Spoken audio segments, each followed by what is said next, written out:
Olá! Vamos agora fazer um resumo da aula sobre matrizes multidimensionais, sintetizando os principais conceitos para que possamos prosseguir nossos estudos a partir desse capítulo. Vamos lá? Até agora, estudamos vetores que são matrizes de uma dimensão, unidimensionais, pois trabalham com uma única variável indexada com apenas uma dimensão, uma coluna e várias linhas. A partir de agora, vamos trabalhar com matrizes com duas ou mais dimensões, também chamadas de arranjos ou arrays. É importante lembrar que, pelo fato de estarmos estudando estruturas de dados homogêneas, todos os elementos de uma matriz devem ser do mesmo tipo de dados, assim como estudamos em vetores. Neste caso, os dados são armazenados ou lidos de acordo com a relação entre os eixos, e seu índice é representado por dois ou mais valores. Por exemplo, uma matriz 3 por 2 possui 3 linhas por 2 colunas. Veja o exemplo na tela.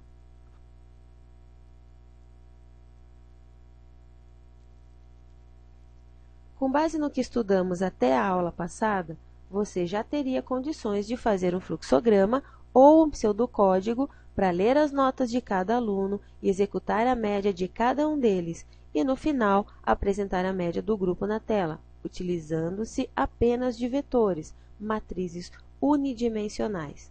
No entanto, teria um grande trabalho para manter o controle de cada índice em cada matriz para o mesmo aluno. Para facilitar o trabalho, usamos as matrizes com mais de uma dimensão, neste caso, matrizes bidimensionais, que são as mais usadas por se relacionarem diretamente com a utilização de tabela. Veja o exemplo na tela. Uma matriz de duas dimensões está sempre fazendo menção a linhas e colunas e é representada por seu nome e seu tamanho, dimensão, entre colchetes. Desta forma, é uma matriz de duas dimensões que chamaremos aqui de notas, onde notas é seu nome, possuindo um tamanho de 10 linhas, de 1 a 10, e 3 colunas, de 1 a 3, ou seja, uma matriz de 10 por 3. Isso significa que podem ser armazenadas em notas até 30 elementos. Veja a figura na tela.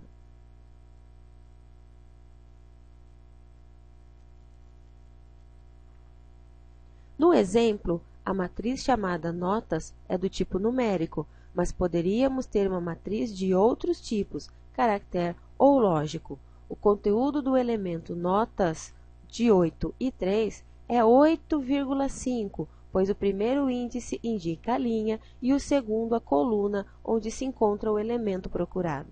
Este índice poderá ser, como no caso dos vetores, variáveis numéricas inteiras positivas, o que facilita mais uma vez o nosso trabalho na montagem, pesquisa e processamento dos elementos de uma matriz.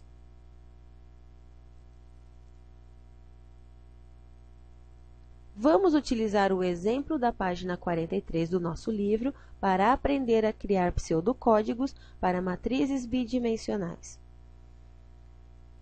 É interessante notar que na manipulação de uma matriz do tipo vetor é utilizada uma única instrução de loopings, por exemplo, o enquanto, para ou repita.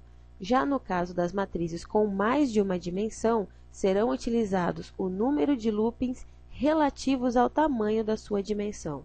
Desta forma, uma matriz de duas dimensões, como esse exemplo, deverá ser controlada por 2 loopings. Se fosse uma matriz de 3 dimensões, deveria ser controlada por 3 loopings e assim por diante.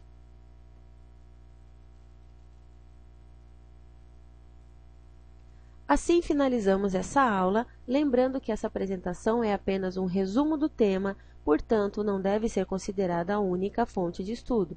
Participe de todas as atividades propostas. Um abraço e até a próxima!